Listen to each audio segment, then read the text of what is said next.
السلام علیکم ورحمۃ اللہ جی وبرکاتہ۔ وعلیکم السلام ورحمۃ اللہ وبرکاتہ۔ اور خیریت سے ہیں مفتی جی صاحب؟ اللہ کا شکر ہے حضرت، آپ بھی خیریت سے جی ہیں؟ الحمدللہ، دعا ہے۔ تو وہ اس کشمکش میں رہتے ہیں کہ ہم اپنی دین کی بات دوسرے لوگوں تک کس طرح پہنچائیں، حضرت اس کے بارے میں کچھ آپ؟ دیکھیے، اصل میں سوشل میڈیا کا سب سے بڑا فائدہ یہ حضرت دوسرا سوال اسی کے متعلق ہے کہ جیسا لاک ڈاؤن میں دارالعلوم ہو یا دارالعلوم وقف ہو یا دیگر مدارس ہوں، انہوں نے تعلیم کو آن لائن کر دیا تھا حضرت۔ انشاءاللہ بہت اچھا سوال ہے اور آج کل کی ضرورت کا سوال ہے۔ سوشل میڈیا پر آ کر ناچتی ہے، گانا گاتی ہے تو لوگوں کے دل پر اثر نہیں کرے گی حضرت اس۔ السلام علیکم ورحمۃ اللہ جی وبرکاتہ۔ وعلیکم السلام ورحمۃ اللہ وبرکاتہ۔ اور خیریت سے ہیں مفتی جی صاحب؟ اللہ کا شکر ہے حضرت، آپ بھی خیریت سے جی ہیں؟ الحمدللہ، دعا ہے۔ ناظرین، امید ہے کہ آپ حضرات بخیر ہوں گے اور آپ حضرات کو بھی میں سلام عرض کرتا ہوں۔ السلام علیکم ورحمۃ اللہ وبرکاتہ۔ آج الحمدللہ ہم اپنے استاد محترم حضرت مولانا و مفتی قاری محمد شمیم احمد صاحب قاسمی و مفتاحی چرتھاولی دامت برکاتہم العالیہ کی خدمت میں حاضر ہوئے ہیں، اور انشاءاللہ آج ہم حضرت سے چند سوالات کریں گے قرآن و حدیث کی روشنی میں، جس سے انشاءاللہ ہمارے مردہ دلوں کو زندگی ملے گی اور ہماری روح کو تازگی ملے گی۔ تو میں زیادہ باتیں نہ کر کے حضرت سے درخواست کرتا ہوں جی کہ حضرت جی جی، فرمائیے فرمائیے۔ ہمارے چند سوالات ہیں جو میں آپ سے سوال کروں گا حضرت، اگر اجازت ہو تو۔ ہاں فرمائیے انشاءاللہ۔ حضرت ایک تو سوال یہ ہے کہ الحمدللہ سوشل میڈیا پر آپ 6 سالوں سے کام کر رہے ہیں، اور ماشاءاللہ ہندوستان ہی میں نہیں بلکہ بیرون ملک تک لوگ آپ سے جڑے ہوئے ہیں۔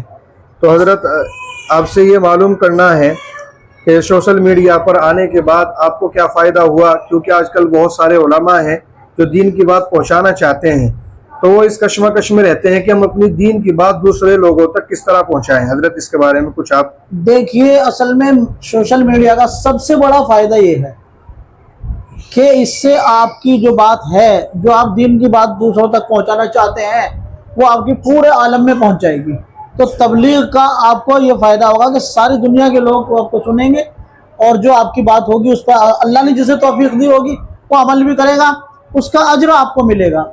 آپ کی کہی ہوئی بات پر اگر ایک شخص نے بھی پوری دنیا میں عمل کر لیا تو آپ کا کہنا کامیاب ہو گیا۔ دوسری بات یہ ہے کہ حدیث شریف میں آتا ہے کہ دین کی بات اگر ایک مسئلہ معلوم کر لیا، تو ایک مسئلہ اگر جان لیا آپ نے، تو 1000 رکعت نماز نفل پڑھنے سے زیادہ ثواب ہے۔ تو جو آدمی مسئلہ سیکھے گا آپ کی بات سن کر کے سوشل میڈیا پر، اسے 1000 رکعت سے زیادہ ثواب ملے گا، اور ان رکعتوں کا ثواب آپ کو اس لیے پہنچے گا کہ آپ اس کا سبب بن رہے ہیں۔ تو تبلیغ کا بہترین ذریعہ ہے آج کل، اور جو لوگ اعتراض کرتے ہیں وہ بالکل غلط ہے، کیونکہ آج کل جو باطل جماعتیں ہیں، جو باطل قسم کے لوگ ہیں، جو جھوٹے پروپیگنڈے ہیں، وہ بھی سوشل میڈیا پر چل رہے ہیں۔ اگر آپ سوشل میڈیا پر نہیں آئیں گے تو آپ ان کا رد کیسے کرو گے؟ دنیا کو پتہ کیسے چلے گا حق کیا ہے باطل کیا ہے؟ اس لیے آپ کا سوشل میڈیا پر آنا علماء حضرات کا بہت ضروری ہے۔ اس سے پورے عالم کو فائدہ پہنچتا ہے اور آپ کو فائدہ پہنچتا ہے، اور لوگ گمراہی سے بچتے ہیں۔ ماشاءاللہ بہت پیارا جواب دیا حضرت آپ نے۔ حضرت دوسرا سوال اسی کے متعلق ہے کہ جیسا لاک ڈاؤن لگا تھا حضرت، تو لاک ڈاؤن میں دارالعلوم ہو یا دارالعلوم وقف ہو یا دیگر مدارس ہوں، انہوں نے تعلیم کو آن لائن کر دیا تھا حضرت۔ تو اس کے نفع و نقصان کے بارے میں حضرت آپ کا کیا خیال ہے؟ ماشاءاللہ بہت اچھا سوال ہے، اور آج کل کی ضرورت کا سوال ہے یہ۔ اصل میں اس زمانے میں کچھ حالات ایسے ہو گئے ہیں کہ دور کا آدمی آپ کے پاس آ کر نہیں پڑھ سکتا۔ بے شک حضرت۔ پہلا ایک زمانہ تھا کہ لوگوں کو یہ جذبہ تھا کہ دین سیکھنے کے لیے لوگ پیدل سفر کرتے تھے، گھوڑوں پر اونٹوں پر سفر کرتے تھے، مگر آج کل دنیاوی مصروفات اس قدر بڑھ گئی ہیں کہ امریکہ میں رہنے والا، سعودی میں رہنے والا کوئی شخص، یا ہندوستان میں لے لیجیے گا، گجرات میں، مہاراشٹر میں، اس طرح کے دور دراز رہنے والے لوگ آپ کے پاس آ کر نہیں دین سیکھ سکتے ہیں، تو اب آپ کیا کریں گے؟ اور سب لوگ مدرسے میں داخلہ بھی نہیں لے سکتے ہیں۔ تو دین سیکھنے کا بہترین ذریعہ ہے آن لائن تعلیم۔ اس لیے آن لائن تعلیم کا جو اجرا ہوا ہے وہ امت کی بہت بڑی بہترین اور اللہ کی بڑی نعمت ہے۔ یہ لاک ڈاؤن لگنے کی وجہ سے جو آن لائن سلسلہ شروع ہوا ہے، اگر دیکھا جاوے तो उम्मत के लिए वो भी एक नेमत बन गया।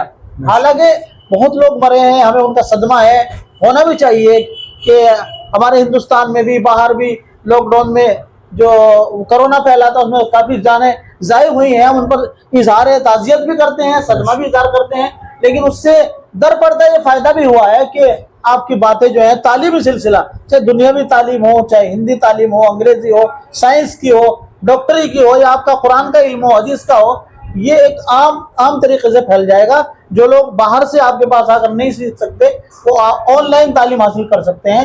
ये बड़ा अच्छा तरीका सिलसिला शुरू हुआ है। अल्लाह ताला इसमें मजीद तरक्की अता फरमाए। आमीन अल्लाहुम्मा आमीन। बहुत अच्छा माशाअल्लाह, तरीका है। बहुत प्यारा जवाब दिया हजरत। इसी के मुतालिक एक सवाल जो अक्सर सोशल मीडिया पर देखने को मिलता है या मुझसे भी बहुत सारे उलमा हजरात मालूम करते हैं, उनका एतराज़ ये रहता है हजरत कि ऑनलाइन तालीम में वो फ़ायदा हासिल नहीं हो सकता है जो ऑफलाइन तालीम में मदरसे में जाकर हासिल होता है। एक बहुत बड़े आलिम है हजरत, उन्होंने इस एतराज़ का जवाब ये दिया है, मैं आपका भी इंशाअल्लाह जवाब सुनना चाहूँगा और सामईन भी, कि जब एक फाहिशा औरत सोशल मीडिया पर आकर नाचती है, गाना गाती है, तो लोग उसके गाने को सुनकर, नाच को देखकर उसी तरह बनने की कोशिश करते हैं और नौजवान नस्ल उन चीज़ों को देखकर, फहाशी को देखकर मुतासिर हो रही है। तो अगर हम सोशल मीडिया पर आकर, यूट्यूब पर आकर, फेसबुक पर आकर अल्लाह की बातें और रसूलुल्लाह सल्लल्लाहु अलैहि वसल्लम की बातें बताएंगे तो क्यों उनके दिल पर असर नहीं करेगी? हजरत इसके बारे में आपकी क्या राय है? जो उन्होंने जवाब दिया है आलिम दीन ने, बुजुर्ग ने, बिल्कुल सही जवाब है। हालांकि इसमें कोई शक नहीं है कि अगर किसी आलिम की सोहबत में बैठा जावे, किसी बुजुर्ग की सोहबत में आया जावे, तो उसमें कोई शक नहीं है कि वो ज्यादा मुफीद है। लेकिन जब ये मुमकिन नहीं है, या मुमकिन भी है तो बहुत मुश्किल तरीन काम है, तो उसका जो नेमल बदल है वो यही है कि ऑनलाइन तालीम हासिल करें, ऑनलाइन बात करें, ऑनलाइन आप दीन सीखें अगर आप किसी के पास नहीं जा सकते हैं। हालांकि बुजुर्गों ने, हजरत थानवी रहमतुल्लाह अलैह जैसे बुजुर्ग, जी जी, उन्होंने फरमाया है कि अगर आपको औलिया अल्लाह की सोहबत नसीब नहीं हो रही है और आपको उलमा के पास जाने का मौका नहीं मिल रहा है, उस जमाने की बात है जब सोशल मीडिया नहीं था, तो फरमाया उनकी किताबें पढ़ा करो, उनकी किताबों से आपको वही फायदा मिलेगा जो उनके पास जाने से मिलता है। और मेरा अपना खुद का तजर्बा है, मैंने हजरत थानवी रहमतुल्लाह अलैह की किताबों का अल्हम्दुलिल्लाह जितना मुताला किया है, मेरी मालूमात में कम लोग हैं आजकल कि जो उनकी किताबें पढ़ते हैं। अल्हम्दुलिल्लाह मुझे ऐसा लगता था जैसे मैं हजरत थानवी की खिदमत में बैठा हुआ हूँ और दीन सीख रहा हूँ। माशाअल्लाह, ये आपके इश्क की बात है उनसे। अल्हम्दुलिल्लाह अल्हम्दुलिल्लाह, तो भाई बहुत बड़ा फायदा है। अच्छा हजरत, जैसा आपने हजरत थानवी रहमतुल्लाह अलैह का अभी यहाँ पर कुछ जिक्र खैर किया है, तो आम आदमी के लिए या उलमा के लिए आप हजरत की कौन सी किताब चाहेंगे बताना कि जो उनको मुताला करे और उनके तरह अखलाक और उनके तरह बसीरत उलमा को भी हासिल हो जाए? जी जी, माशाअल्लाह, बहुत अच्छी बात है। असल में हजरत थानवी रहमतुल्लाह अलैह ने तकरीबन 1000 से ज्यादा किताबें लिखी हैं। उनके मवाइज, मलफूजात, तफासिर, अहादीस, हर मौजू पर कोई टॉपिक ऐसा नहीं है जिस पर हजरत थानवी रहमतुल्लाह अलैह ने कलम ना उठाया हो या जुबान ना उठाई हो। इसलिए इतनी ज्यादा किताबें हैं तो कहाँ तक पढ़ेंगे आप? अब मैं ये कहता हूँ, मेरे तजर्बे में भी ये बात है, जो हमारे शेख हजरत मसीहुल्लाह जलालाबादी रहमतुल्लाह अलैह ने भी वसीयत फरमाई थी कि उलमा को चाहिए कि हजरत थानवी रहमतुल्लाह अलैह की 2 किताबों को मजबूत पकड़े, बल्कि 3 को। जी जी, तफसीर में बयानुल कुरान, उससे ज्यादा जामे किताब आपको तफसीर में कोई नहीं मिलेगी। उसमें ऐसे ऐसे निकात आपको मिलेंगे जो आम तफसीरों में नहीं है। मेरे खुद के पढ़ी हुई अल्हम्दुलिल्लाह, खुद का तजर्बा है। ऐसी चीजें मिलेंगी आपको बयानुल कुरान के अंदर जो आपको सुनने को कहीं नहीं मिलेगी। तो बयानुल कुरान पढ़े आप तफसीर के हवाले से, और मसाइल अगर आपको सीखने हैं, फिक़ा आपको सीखना है, तो वो आम लोगों के लिए भी और बल्कि उलमा के लिए भी सबसे बेहतरीन किताब, मकबूल तरीन किताब, मुफ्ताबिही किताब बहिश्ती ज़ेवर है। बहिश्ती ज़ेवर के 5 हिस्से शुरू के और एक हिस्सा आखिरी 11वां हिस्सा, ये मसाइल पर मुश्तमिल है, फ़िक़े पर मुश्तमिल है। बाकी जो और किताबें हैं उसमें जो 6वां, 7वां, 8वां हिस्सा, 9वां, 10वां जो है वो दूसरी मौज़ूआत पर है, लेकिन फ़िक़े के लिए 5 हिस्से पहले और 11वां हिस्सा माशाअल्लाह इतना बेहतरीन है वो कि अगर आम आदमी पढ़ेगा तो भी अल्हम्दुलिल्लाह उसका बहुत फ़ायदा होगा। और हमारे यहाँ एक शख्स थे, मैं आपको बताऊँ, चरथावल में, हमारे चरथावल में एक शख्स थे जिनका अभी 10-15 साल पहले इंतकाल हुआ है। वो थे मुल्ला जी अब्दुल वहीद साहब दूध वाले। حضرت جلال آبادی رحمۃ اللہ علیہ سے بیعت تھے، ان کے مرید تھے. جب زمانہ سواری کا بھی نہیں تھا تو پیدل جاتے تھے ملاقات کرنے کے لیے، اتنا شوق تھا. چرتھاول سے جلال آباد پیدل جاتے تھے ملاقات کے لیے، حضرت سے دین حاصل کرنے کے لیے، فیض حاصل کرنے کے لیے. حضرت نے ان کو فرما رکھا تھا بہشتی زیور پڑھتے رہنا. اس کا یہ فائدہ ہوا کہ یہاں کے چرتھاول کے کسی بھی آدمی کو اگر مسئلہ معلوم کرنا ہوتا ملا جی سے پوچھتا. جی ماشاءاللہ. اور ملا جی کہتے بہشتی زیور میں لکھا ہے، مسئلہ یہ ہے. تو بھائی یہ دو کتاب تو میں نے بتائی. اور سیرت پاک میں حضرت تھانوی کی کتاب نشر الطیب اتنی جامع کتاب ہے کہ آپ کو مشکل ملے گی. بھاری تو ضرور ہے لیکن علماء کے لیے کیا بھاری ہے؟ کچھ نہیں ہے. پڑھیں یہ 3 کتابیں لازمی پکڑ لیں، انشاءاللہ تعالیٰ آپ کو بہت ساری معلومات، ایسا لگے گا جیسے آپ حضرت تھانوی کے پاس بیٹھے ہیں انہیں سے دین سیکھ رہے ہیں. اچھا حضرت ماشاءاللہ بہت ہی پیارا جواب دیا. آپ نے کبھی ذکر کیا ہے شخصیت کا نام جن کو دیکھ کر بہت ساری باتیں جو ذہن میں آ گئی ہیں، تو آپ حضرت مولانا مسیح اللہ صاحب رحمۃ اللہ علیہ کے بارے میں ابھی ذکر کر رہے تھے، تو ان کے بارے میں کچھ بتائیں کہ آپ کا تعلق ان سے کس طرح سے ہوا اور اصلاحی تعلق پھر کس طرح سے چلا، آپ کی فراغت کہاں سے ہوئی حضرت؟ دراصل یہ ایک دوسرا لمبا موضوع چھیڑ دیا آپ نے. جی جی سامعین جاننا چاہتے ہیں حضرت ماشاءاللہ. میں سب باتیں اپنے بارے میں بتانا مناسب بھی نہیں ہے نا. جی جی. لیکن جب آپ نے بات شروع کر دی ہے تو میں عرض کرتا ہوں کہ ہمارے جو نانا تھے ہڑولی میں، اللہ رکھا، ہمارے جو نانا تھے وہ جلال آباد حضرت جی کے پاس بہت آتے تھے. اور ہماری والدہ شادی سے پہلے ہی ان سے بیعت ہو چکی تھی ماشاءاللہ. ہماری والدہ جو ہماری امی جان تھی وہ ہڑولی میں اپنے میکے میں رہتے ہوئے ہی حضرت جلال آبادی سے بیعت ہو گئی تھی ماشاءاللہ. اور جب شادی ہوگی ہماری امی کی اور ہم پیدا ہو گئے تو ہمیں گود میں لے کر جلال آباد جاتی تھی. تو بچپن سے جب میں گود میں تھا جب سے ہی مجھے حضرت مسیح اللہ رحمۃ اللہ علیہ کی صحبت حاصل ہے الحمدللہ. گھر میں ان کے رہتا تھا، ان کی عورتیں بچے بوڑھے سب جو بھی تھے وہاں نظمیں سنا کرتے تھے. مجھے نظم پڑھنے کا شوق تھا. اس کے بعد بڑا ہوتا گیا الحمدللہ، حضرت کے پاس آنا جانا ہوتا رہا. بچپن سے اس قدر عشق ہو گیا تھا حضرت جلال آبادی رحمۃ اللہ علیہ سے، اس قدر عشق ہو گیا تھا کہ ایک بار میں نے خواب دیکھا جبکہ میں 10 سال کی عمر تھی تقریباً. میں نے خواب دیکھا کہ حضرت مسیح اللہ رحمۃ اللہ علیہ کے خدمت میں حاضر ہوں اور وہ مجھے پانی پلا رہے ہیں اور انہوں نے اپنا جھوٹا پانی مجھے دیا. حالانکہ اس کی تعبیر یہ ہے کہ اللہ تعالیٰ علم سے نوازیں گے، ان کی صحبت کا اثر آئے گا انشاءاللہ، یہ تو ایک الگ بات ہے. تو میں صبح اٹھا، مجھے بے چینی لگی، میں سیدھا جلال آباد گیا 10-11 سال کی عمر میں. حضرت کی خدمت میں پہنچا. میں نے کہا حضرت میں نے خواب دیکھا ہے رات میں آپ نے پانی پیا بچا کر مجھے دیا اور میں نے جھوٹا پانی آپ کا پیا ماشاءاللہ. تو حضرت نے فرمایا لاؤ بھائی پانی لاؤ. پانی منگایا گیا اور مجھے دے دیا. میں نے کہا حضرت میں ایسے نہیں پیوں گا، پہلے آپ پیجئے گا اس میں سے تب میں آپ کا جھوٹا پانی پیوں گا، تبھی تو تعبیر پوری ہوگی. میں تو بچہ تھا، تبھی تو تعبیر پوری ہوگی. حضرت نے اس میں سے 2-3 گھونٹ پانی پیا بچا کر مجھے دیا، میں نے پانی پیا. حضرت والا کے اس قدر اخلاق تھے الحمدللہ، اخلاق حسنہ ایسے تھے کہ دشمن بھی اگر ان کے پاس جاتا تھا اتنا بہترین برتاؤ کرتے تھے الحمدللہ کہ ایسا ہم نے کسی کو کرتے ہوئے نہیں دیکھا ہے. پارا لمبی باتیں بہت ہیں، کبھی دوسرے موقع پر انشاءاللہ آپ ملیں گے تو انشاءاللہ بیان کری جائے. حضرت ایک چیز میں معلوم کرنا چاہتا ہوں کہ جیسا آپ ماشاءاللہ مدرسہ چلا رہے ہیں، بہت سے حضرات ایسے ہیں کہ ان کو معلوم ہے، بہت سے جو نئی جنریشن آ رہی ہے ان کو معلوم نہیں ہے. تو مدرسے میں کیا خدمات ہے اور آن لائن آپ کیا خدمات انجام دے رہے ہیں، جس سے نیا طبقہ آپ سے جڑنا چاہے تو کس طرح سے جڑ سکتا ہے، آپ سے استفادہ کس طرح کیا جا سکتا ہے؟ اصل میں مدرسہ جو ہے وہ ایک درسگاہ ہے، وہاں تو مقامی اور بیرونی طلبہ آتے ہیں، تعلیم حاصل کرتے ہیں. درجہ حفظ میں ماشاءاللہ کافی اچھا کام ہو رہا ہے، ناظرہ پرائمری وغیرہ چل رہا ہے الحمدللہ تعالیٰ، بہت اللہ کا فضل ہے. اور میں آپ کو عرض کروں، میں نے جمعے میں بھی اعلان کر دیا تھا الحمدللہ ہمارے یہاں 3 تاریخ میں جلسہ ہے ماشاءاللہ. ابھی 3 جون میں آنے والی جون ہے، اس میں جلسہ ہے، باہر سے علماء آ رہے ہیں. جلسہ کس عنوان پر ہوگا؟ جلسہ تو مدرسے کے عنوان پر ہی ہوتا ہے، تعلیم کے عنوان پر جلسہ ہوتا ہے ہمارے یہاں.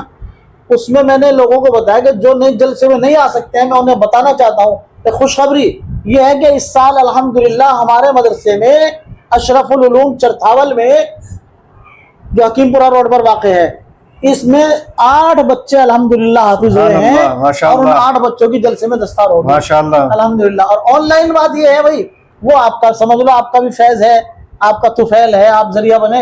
آپ نے हमारे लिए एक वो चलाया था इस्लामी मसाइल का एक चैनल, वो ये हजरत आपका हुस्न हसन है। मैं ये तो व्हाट्सएप पर कुछ भी आपने नहीं हूँ। व्हाट्सएप पर जो ग्रुप बनाया आपने मसाइल का, अल्हम्दुलिल्लाह उसकी बरकत से उसमें तकरीबन 650 550 आदमी जुड़े हुए हैं।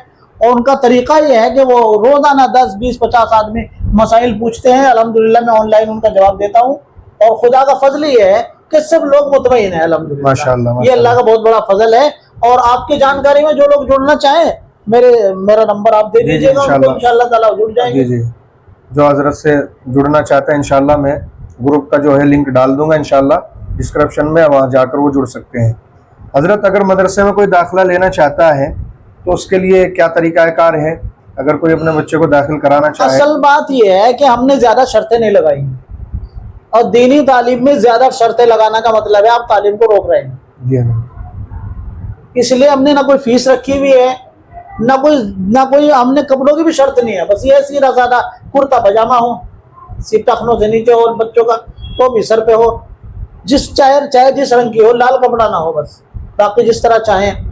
और गरीब बच्चे हैं उनके पास कपड़े भी बेचारों के पास अच्छे नहीं होते, जैसे भी होते हैं पहन के आ जाए, लिप बाता सीखें, नाजरा पढ़े, कुरान पढ़े, हिंदी पढ़े, फारिग हो के चले जाए, कोई शर्त नहीं है। बस दाखिले के लिए शुरू में होता है कि 100 रुपए बराए नाम, वो भी दाखिला जमा करा दे। बाहर के बच्चे हो तो 200 रुपए, और पूरे साल जो बाहर के बच्चे हैं फ्री खाना खाएं, और जो मकामी बच्चे हैं वो अपने घर खाना खाएं। अल्हम्दुलिल्लाह। हजरत एक बात जहन में आ गई कि आजकल ये बात मशहूर कर दी गई है कि मदरसे में बच्चे को दाखिल कराते हैं तो फिर उनके घर पे जाकर चंदे के लिए उनको परेशान किया जाता है और उनसे चंदा वसूल किया जाता है।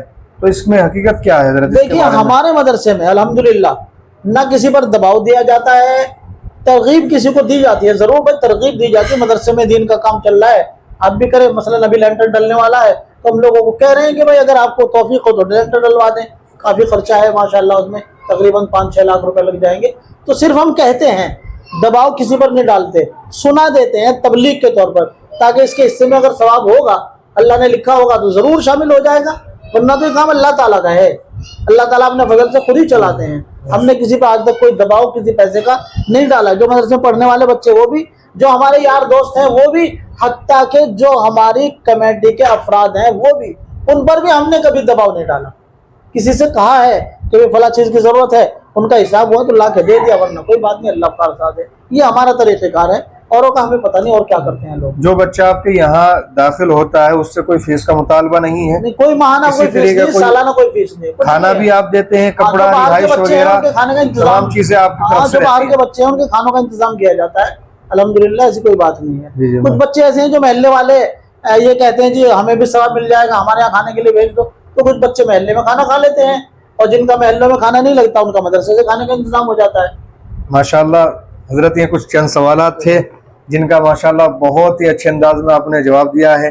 अल्लाह ताला आपकी उम्र में बरकत अता फरमाए, और अल्लाह ताला आपके इस लगाए हुए शजर को जो आपने मदरसा अशरफुल उलूम फैज़ मसीहुल मोहम्मद हकीमपुरा रोड पर कायम किया है, अल्लाह उसका फैज़ क़यामत तक के लिए जारी फरमा दे। और हजरत आखिर में एक छोटा सा सवाल रह गया ताकि लोगों को उसका भी इल्म हो जाए।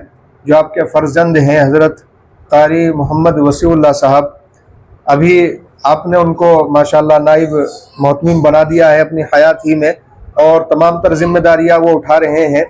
तो हजरत उनके इख्तियारात क्या है मदरसे में, थोड़ा सा, ताकि कोई अगर उनसे रब्ता करना चाहता है किसी हवाले से, वो मदरसे के लिए चंदा करने के लिए जाते हैं, तो उसके बारे में थोड़ी सी तफसील हजरत डाल दें आप, ताकि लोगों को मालूम हो जाए। यहाँ मैंने उनको मदरसे की जिम्मेदारी सौंप दी है, और अभी बाकायदा तौर पर नहीं है, बाकी उन्हें मदरसे में बिठा दिया है। वो क्लास भी पढ़ाते हैं, ऐसा नहीं है कि वो क्लास नहीं पढ़ते, क्लास भी पढ़ाते हैं, मदरसे का चंदा भी करते हैं, मदरसे में देखभाल भी करते हैं। अल्हम्दुलिल्लाह माशाल्लाह बहुत सही काम चल रहा है। और बाकी कुछ वक्त आएगा तो बाकायदा नामजद करके उनको फिर बना दिया जाएगा। अल्हम्दुलिल्लाह बहुत अच्छा काम कर रहे हैं, अल्लाह का शुक्र है। जी जी, बल्कि रसीद पर उनका नंबर भी लिखा हुआ है, मदरसे के बोर्ड पर भी उनका नंबर लिखा हुआ है, जो राब्ता करना चाहे वो उनसे भी राब्ता कर सकते हैं। एक आखिरी सवाल हजरत, इंशाल्लाह फिर बात को यहीं पर ख़त्म कर दिया जाएगा। हजरत, ये जो मदरसा है ये आपका ज़ाती, मैंने सुना है कि ये ज़ाती मदरसा था आपका, और किसी ने आपको ये दिया था, लेकिन आपने इस मदरसे की जगह को ख़रीद कर वफ़ कर दिया है, और बाकायदा चरथावल कोतवाली जो है वहाँ पर भी उसकी लिखा पढ़ी हुई दीगर, उसके बारे में हजरत कुछ? असल में मुख्तसर सी बात यह है कि मेरे एक बहुत करीबी दोस्त थे, उन्होंने मुझे हदिया दिया। आपको जाती हाँ, हजरत? मेरा हदिया था भाई, वो मुझे दिया उन्होंने कि आप चाहे तो उसको मदरसे में लगा लें, ये कहा था उन्होंने, और चाहे आप अपने घर में लगा लें, आपकी मर्जी है। मैंने सोचा अल्लाह ने मुझे जैसा टूटा फूटा घर दे रखा है, ये मेरे लिए काफ़ी है, जब अल्लाह इंतज़ाम करेगा हो जाएगा। अल्हम्दुलिल्लाह हमारा जो छोटा सा घर है जिसमें आप बैठे हैं, ये भी मैं अपने पैसे से नहीं बना सका, मेरे पास इतना इंतज़ाम ही नहीं है, बल्कि सरकार जो पैसा दे रही है प्रधानमंत्री आवास योजना के तहत, हमने उसके तहत 2 फार्म भरे थे, अल्हम्दुलिल्लाह उसके मातहत ये सारा उसको मतलब मिसमार करके दोबारा से बनाया गया है। ये सरकार की करम फरमाई है अल्हम्दुलिल्लाह, जिसकी वजह से इतना मतलब पक्का मकान बन गया, वरना कच्चा मकान था अब तक ऐसे ही उसी में रह रहे थे। तो भाई दरअसल बात यह है कि वो पैसा जो उन्होंने हमें दिया, फिर भी मैंने अपने घर में नहीं लगाया उसको।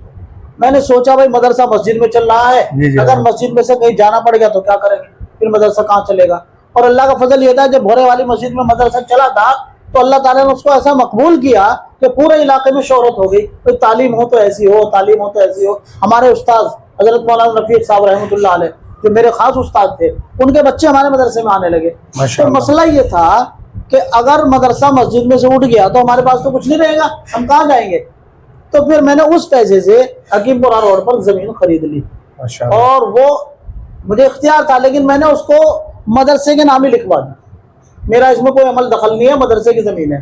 तो चूँकि जरिया तो बनता ही है, जब कागज़ लिखे जाते हैं तो उसमें कागज़ में नाम तो आता ही है कि शमीम अहमद के जरिए ये ज़मीन मदरसे के नाम कर दी गई। हाँ, मदरसे के वक्फ है हज़रत, ये वक्फ अल्लाह। आपके बाद भी आपके बच्चों का इस पर मेरा कोई दखल नहीं भाई, मेरे बच्चों का मदरसे पर, मदरसा चलाने पर तो दखल है, मदरसा चलाएंगे इंशाल्लाह बच्चे, लेकिन मदरसे की जमीन का कोई मालिक नहीं है, कोई मालिक नहीं, मदरसा ही मालिक है, अल्लाह ही मालिक है।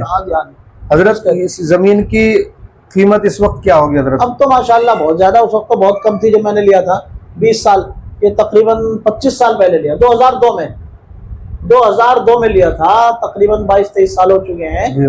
उस वक्त तो तकरीबन 200-250 रुपए गज जमीन थी। अच्छा माशाल्लाह, इतनी मंदी जमीन, 200-250 रुपए गज। जी। और अब तो अल्हम्दुलिल्लाह वहाँ तकरीबन 10,000 रुपए गज जमीन, तकरीबन करोड़ों रुपए के, करोड़ रुपए, हाँ करोड़ों नहीं है तो तकरीबन 8-80 हज़ार के करीब, 80 लाख के करीब जमीन बनती है। तो जुमा भी हजरत होता है वहाँ जी अल्हम्दुलिल्लाह, जुमा भी होता है, बयान भी होता है माशाल्लाह, नमाजी काफी आते हैं, पूरी मस्जिद भर जाती है। मस्जिद से बाहर जो मदरसे ग्राउंड है उसमें भी लोग नमाजी कितने आ जाते हैं हजरत? 300-400 नमाजी तो माशाल्लाह जुड़े जाते हैं जुमे में। जी माशाल्लाह, नमाज में मैं 5 वक्त की नमाज में जो है महल्ले के आदमी आते हैं। बिल्कुल माशाल्लाह, हजरत ने बहुत ही संजीदगी के साथ हमारे सवालों को सुना और बहुत ही उम्दा और आसान अंदाज में हजरत ने जवाब दिया है। मैं यहाँ पर अर्ज कर दूं कि जिस मदरसे की बात हो रही थी, अल्हम्दुलिल्लाह मैं भी उस मदरसे का शागिर्द हूँ, और अल्लाह तबारक व तआला ने मुझे वहाँ से फैज़ उठाने की तौफीक अता फरमाए। अल्लाह उस मदरसे को ता देर तक इसी तरह से कायम दायम फरमाए। हजरत आपका बहुत बहुत शुक्रिया है, अल्लाह ताला आपकी उम्र में बरकत अता फरमाए। नाज़रीन, ये थे हमारे उस्ताद मोहतरम, इंशाअल्लाह जुड़े रहिएगा, इसी तरह से आपको अकाबरीन की ज़ियारत कराएंगे। और यहाँ पर एक बात मैं अर्ज़ कर दूँ, ये अल्हम्दुलिल्लाह खलीफा मजाज भी हैं, और हज़रत मौलाना मसीहुल्लाह साहब रहमतुल्लाहि अलैह के ख़ास सोहबत याफ्ता और ख़ास शागिर्दों में हैं, जो कि ख़ास खलीफा थे हज़रत मौलाना अशरफ अली थानवी रहमतुल्लाहि अलैह के। अगर आप इनसे इस्लाही ताल्लुक़ कायम करना चाहते हैं और आप इनसे अपनी जो इस्लाह कराना चाहते हैं या इल्मी मालूमात हासिल करना चाहते हैं, तो हज़रत का नंबर आप नोट कर लीजिए। हज़रत आप अपना नंबर जी 98 97 20 77 15, 98 97 20 77 15, इस पर हजरत का व्हाट्सएप भी है और मदरसे का फ़ोन पे भी है, और मदरसे का अकाउंट नंबर भी इसी नंबर पर चलता है। तो अगर मदरसे की आप इमदाद करना चाहते हैं, गरीब हैं, यतीम हैं, मिस्कीन हैं, अगर आप करना चाहते हैं उनकी इमदाद, तो हजरत के फ़ोन पे पर आप इमदाद कर सकते हैं। अल्लाह इसका आपको अजर अज़ीम अता फरमाएगा। आज की वीडियो में इतना ही, मिलते हैं दूसरी वीडियो में, जब तक के लिए फ़ी अमानिल्लाह ताला। अस्सलामु अलैकुम व रहमतुल्लाहि व बरकातुहू। वालेकुम अस्सलाम।